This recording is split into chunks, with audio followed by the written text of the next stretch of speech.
Սիրելի երեխաներ, ես ուզում եմ շատ կարճ ձեզ ծանոթացնեմ օրինակ երկու պատգամավորի հետ, որոնք այսօր ազգային ժողովի նիստերի դահլիճում են։ Օրինակ, մեկը Հակոբ Արշակյանն է, որը բացառիկ զուսպ, բացառիկ լավ, բացառիկ չկոռումպացված եւ լավ անձնավորություն է, եւ երկրորդ անձնավորությունը ուզում եմ ծանոթացնեմ Երևանի նախկին քաղաքապետ Տարոն Մարգարյանին, որի օգնականը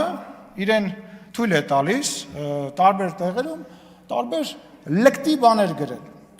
Օրինակ, քիչ առաջ գրել է, որ տոնածառը զարդարում են թանկ խանութից եւ մեկնաբանել է լափել միջև վերջ ալեն։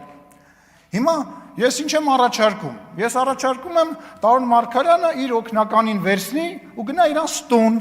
որպեսզի իր օգնականը տենա լափելը որն է ալնում։ Տանի դատարան, որտեղ 2 միլիարդ դրամի պետությունը միայն փող է պահանջում, կարա տանի Սերժ Սարգսյանին ստուն, կամ Սերժ Սարգսյանի փեսուտուն, կամ այն մյուս փեսուտուն, կամ աղբոր տուն, որ այդ օգնականը իմանա լափելը որն է։ Ուրեմն ուշադիր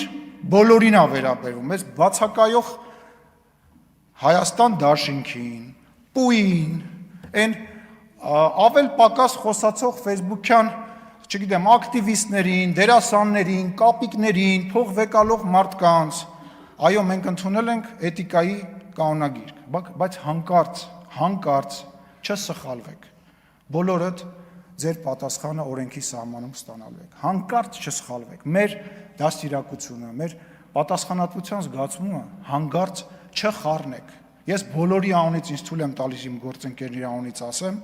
կրկնում եմ, նախընտրական պրոցես է սկսվում,